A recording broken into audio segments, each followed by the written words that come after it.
Thank you for downloading from the BBC. For details of our complete range of podcasts and our terms of use, go to bbcworldservice.com/podcasts.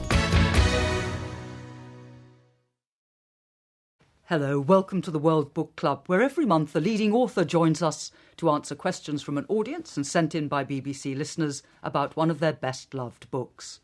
And this month, our special guest, here to talk about his novel Atonement, described by many critics as his masterpiece, is the British author Ian McEwan. Ian McEwan, welcome to the World Book Club. Thank you. Do you read your critics, or are you one of those authors who ignores them totally? I can't completely ignore them. I think my wife, who's a journalist herself, very tactfully sort of filters them through. So the ones that might really ruin my day, I put aside for a few weeks. Well, I shouldn't think they need much filtering, because critics and readers have been praising Ian McEwan since First Love, Last Rites, his debut collection of highly skillful and, for the time, somewhat shocking short stories. In 1978 came his first full-length fiction, The Cement Garden, and since then he's published 10 novels, including most recently Saturday, that have not only been widely translated and won awards in Britain, France, Germany, but 4 of which have been filmed. Should Atonement also be filmed, it'll be interesting to see how it works. Opening on a blazing hot summer's day in an England on the brink of World War II, it tells how a 13-year-old girl called Bryony gets carried away by her powerful, budding novelist's imagination and wrongly accuses the man whom her older sister loves, Robbie Turner, of raping another young girl.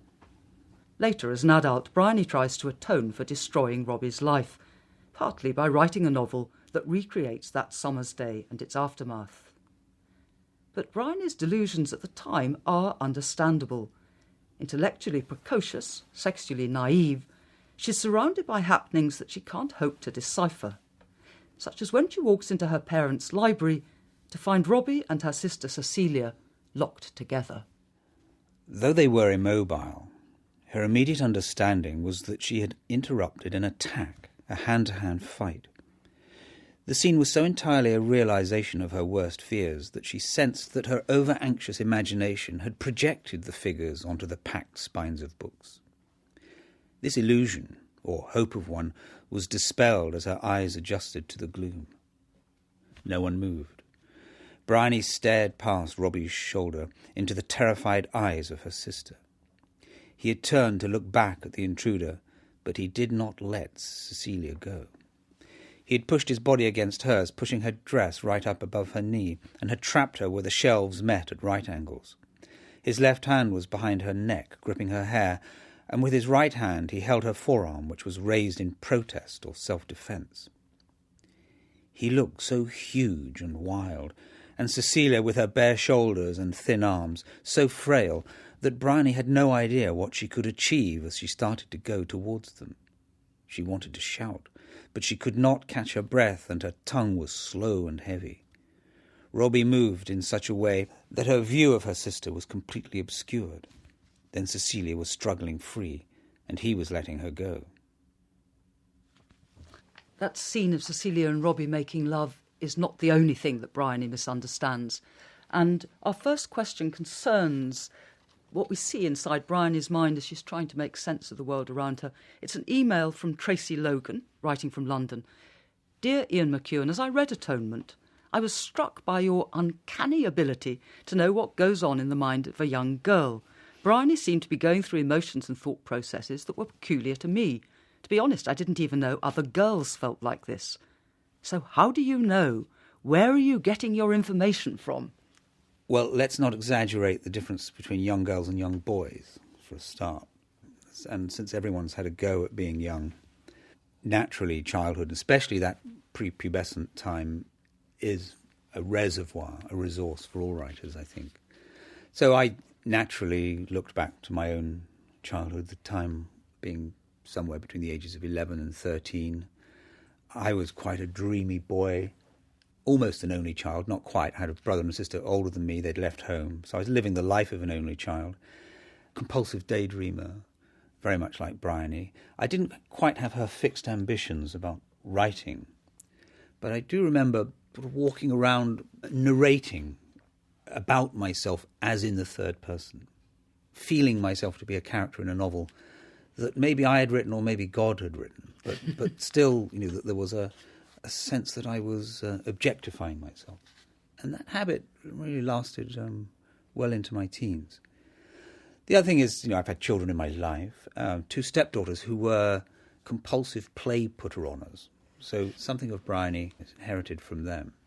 Our next question comes from France, from Paris. It's been sent in by Stéphane Boulan, and he's actually on the telephone now to ask it himself. Hi, Jan. I'm very pleased to speak to you. I would like to tell you that your novels talk to me. And so I would like to ask you this thing. Have you personally experienced a psychological shock triggered by a specific event in the same way you describe it in your books? Where does your idea that life can change dramatically in the most unexpected way come from? Have you ever experienced that kind of psychological shock? I think in minor ways I have experienced all kinds of shocks, some of them far too personal to be talking about on the radio. But I do think there is a random quality to life, which is quite shocking and, for a novelist, profoundly interesting. And I think we've all experienced, for example, being in traffic which suddenly slows and you pass a recently occurring traffic accident. And you know that you are within several feet of people whose lives, if they haven't terminated, have massively transformed by chance. And it could have been you. Had you got in your car a minute later or a minute sooner. And it's that randomness in human affairs that both sort of appalls me and fascinates me. And lives can change for the better, too. It's not only plunges into nightmare. The person we love, we might not have met had we stayed in and washed our hair, as it were. I mean, if you ask people how they met their loved one, it's usually a catalogue of incredible chances. So, again, it's that quality of what easily might not have happened that really does draw me. Well, Stéphane Boulan, thank you very much for that question. Now, questions from the audience here in Bush House. We're told at the end of the novel that Bryony wrote the story from her own perspective. However, did you actually have an idea of the story from a very general sense, without Bryony's perspective being entered into it before you wrote the story? It's a very good question, because this is one of those few novels in my writing life that really did just come out of doodles. I mean, I had no real plan. I had no idea what I was doing. And I found myself one morning writing a paragraph about a young woman coming into a rather elegant drawing room with some flowers that she'd just picked. I didn't know who she was. I didn't know when this was. I didn't know where it was. I didn't know where it was going. By the end of the morning, I had maybe, 700 or 800 words, 2 or 3 paragraphs. And I sat on them for several weeks thinking, well, who is this? And then I wrote what is now the second chapter of Atonement. And I'm still completely baffled. I thought, well, who is Rob? I mean, why is this? Why have I written this? And I left it. I just put it away for a few months. And when I took it out again, I immediately found myself writing the first chapter. I thought, I'm going to give her a younger sister. And only then, writing about the play, writing about this overheated, rather priggish little girl of whom I was already very fond, only then did it all begin to open out in front of me. And the first thing that really gave me a sense of freedom was the idea that she was going to commit a crime, and that atonement, although I don't think that word was in my mind, atonement would be various drafts. So within about 3 or 4 months at least, I knew that this was really Bryony writing. So I had to somehow impersonate not only a 13-year-old girl, but a 77-year-old woman recalling a 13-year-old girl. And oddly enough, this gave me fantastic freedom. I was able to get away from myself by being an elderly woman novelist. And I could start describing things that I thought I generally wouldn't bother with, like the weather. Never much troubled with that. Or I could slow things down. Instead of rushing into some scene that I hope would sort of hold a reader into the novel. I thought of her as the kind of novelist who had a different approach to me, and she would be expansive. The first 200 pages of this book would be a slow psychological unfolding with a rather typical English emphasis on place and setting. There would be quite a strong visual sense of where they were. And so in that way, I sort of groped my way into this story. But by then, once I was in chapter 3 or 4, I knew this would be my great opportunity to make a sort of sharp jump cut. I could go to Dunkirk without having to watch Robbie in prison, and I could end up at St Thomas's Hospital. It all sort of opened out in front of me in that way. Well, I think, Ian McEwan, since you've mentioned the jump cut to Dunkirk, I should say that in the second part of the book, war has come. Robbie has indeed been released from prison to go and fight for his country, and he's with the troops and the refugees fleeing across northern France as the Germans invade, machine gunning them from the sky, chasing them over the land. And would you read a section from the book describing some of the chaos of that time? The crowd pressed on. Men, tired of waiting, scrambled off the backs of the lorries. There was a shout of, "Take cover," and before anyone could even glance round, the mountain of uniforms was detonated. It began to snow tiny pieces of dark green serge. Nearer, a detachment of artillerymen were using hammers to smash up the dial sights and breech blocks of their guns. One of them, Turner noticed, was crying as he destroyed his howitzer. At the entrance to the same field, a chaplain and his clerk were dousing cases of prayer books and Bibles with petrol. Men were crossing the field towards a naffy dump, looking for cigarettes and booze. When a shout went up, dozens more left the road to join them. One group sat by a farm gate, trying on new shoes. A soldier with crammed cheeks pushed past Turner with a box of pink and white marshmallows. 100 yards away, a dump of Wellington boots, gas masks and capes were fired, and acrid smoke enveloped the line of men pushing forwards to the bridge. Our next question comes from Maryland in the United States. And although its sender, Rita Tull, couldn't be on the telephone now, we have pre-recorded her question. Thank you, Ian, for taking my question. I wanted to ask you about the episode about Dunkirk, because that was very compelling for me, because my mother could actually have been the young Flemish woman who was killed in the book. My mother and her family were fleeing that day, and they actually found the experience so harrowing that they turned back to Ghent, and my mother's family lived there throughout the occupation. When I was growing up in England, we were always taught about Dunkirk as though it was somehow this wonderfully British heroic episode. In your book, you portray it far more realistically as a disaster. So I'm very interested to know what was the historical research that you did to come up with your account of this episode. Thank you. Well, I grew up with my father's stories about Dunkirk. He was an infantryman with the Highland Light Infantry. He joined the army in the early 30s. He was caught up in that rout. And all through my childhood, actually all through my life, I listened to these stories, and like one's parents' stories, they bored me rigid.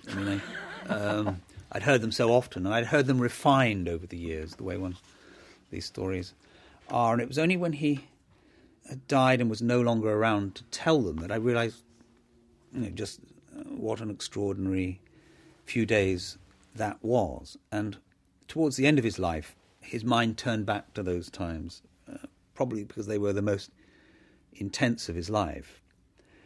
And so when I came to write the Dunkirk section, I suppose that it was shaped by my father's account in the sense that he never spoke much about being picked up off the beach. I mean, that was just a lot of waiting around, and a destroyer was just, a couple of miles out to sea, and a whaler came to collect them.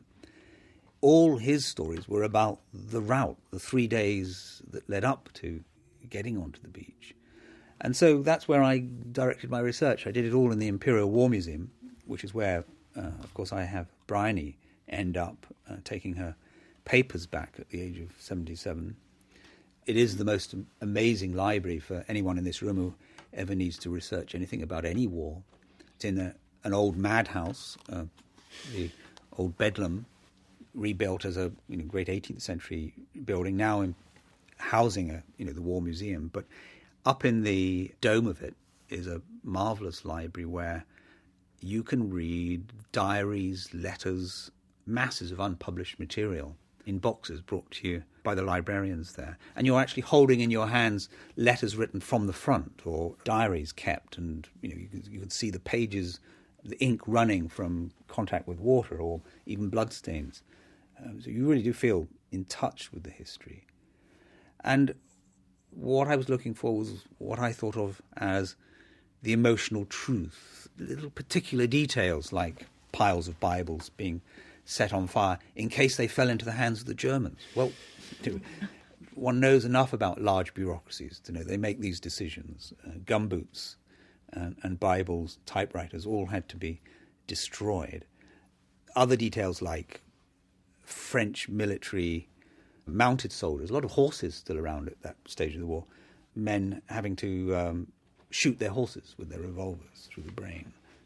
All those kinds of details appeal to me enormously as a way into the emotional horror of the thing. If you can get these few visual details correct, is my theory about this, the rest will follow.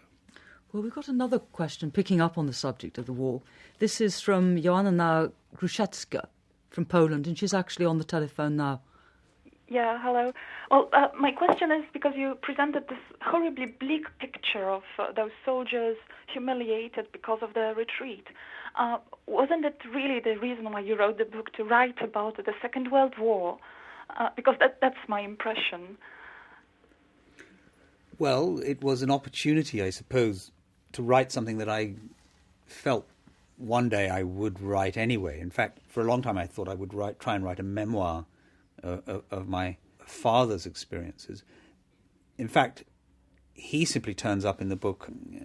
He had his legs badly shot, and he teamed up with another man whose arms were wounded, and between them they drove a motorbike for about 40 miles along the road.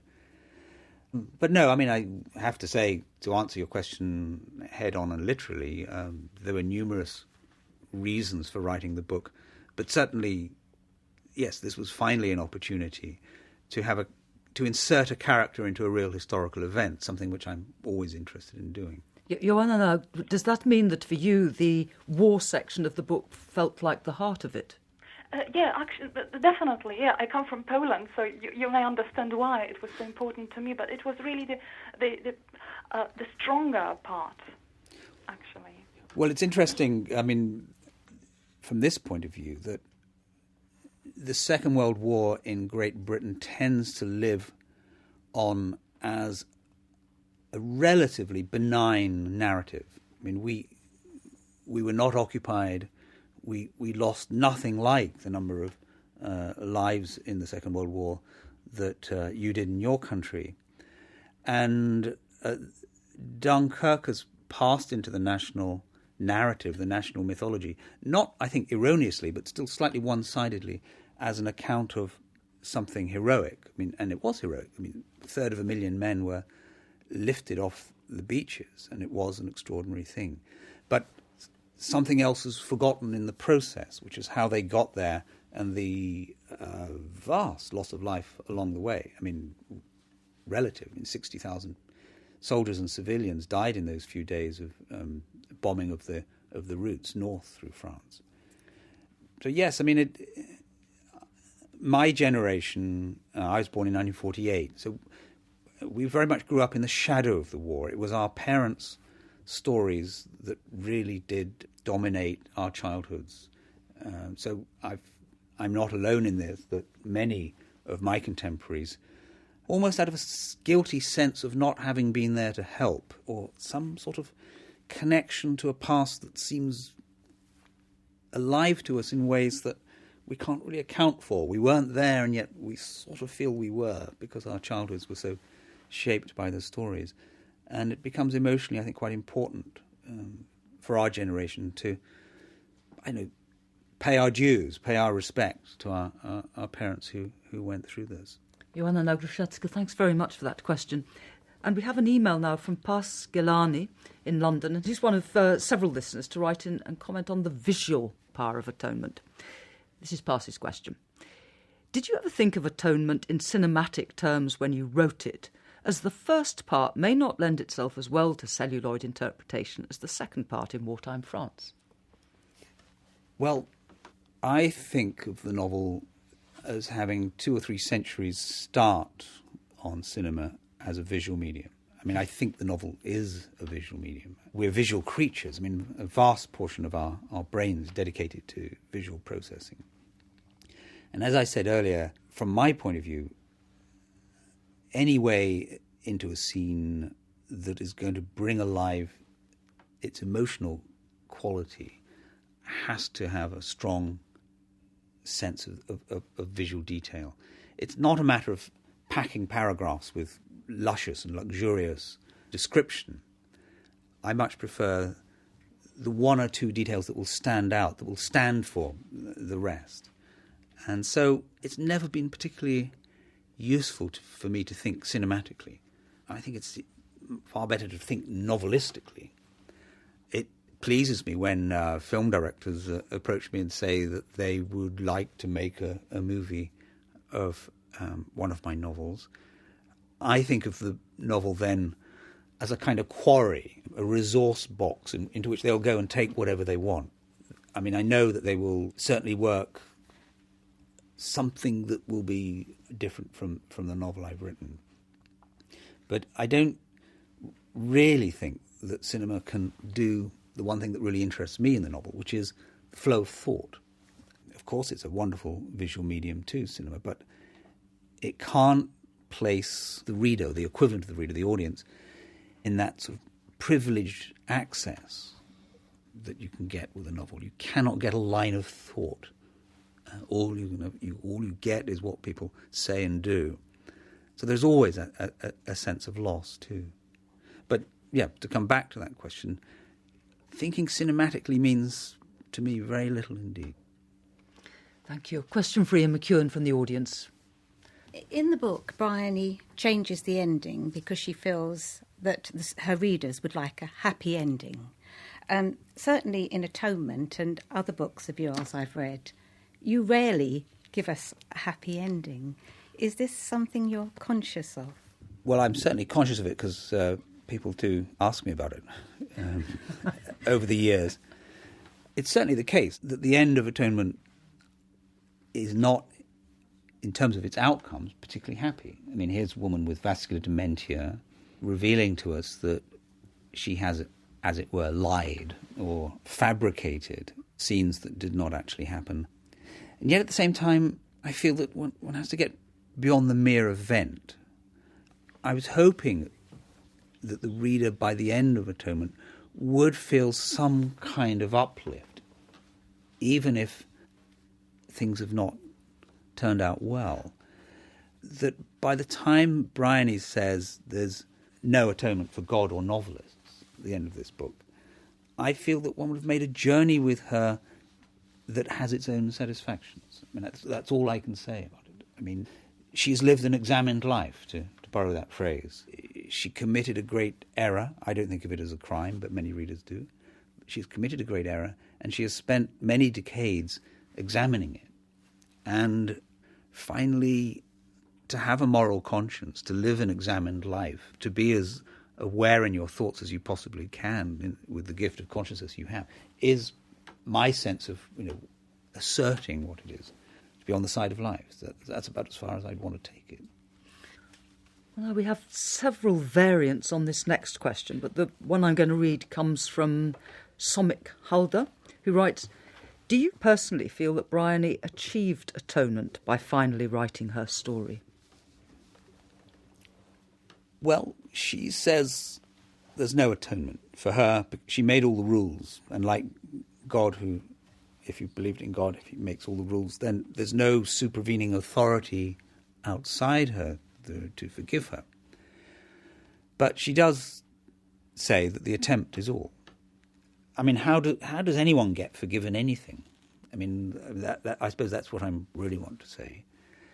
You could have someone forgive you. A strange process that when they say, I forgive you. But what actually happens? The deed remains. The thing you did, you can never call it back.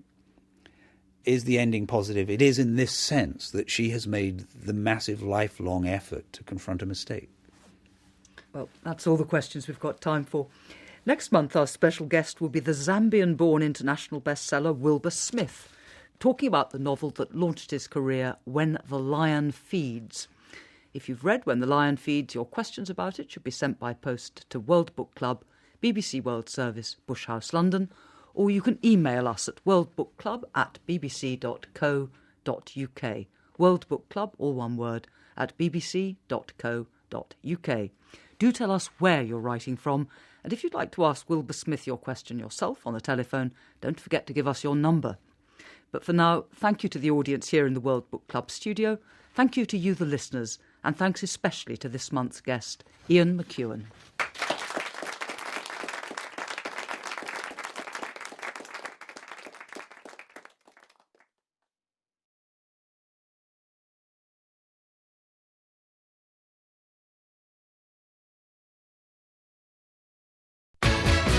There are dozens of different podcasts now available from the BBC, including news, documentaries, science, business, arts and sport. For details of them all, go to bbcworldservice.com/podcasts.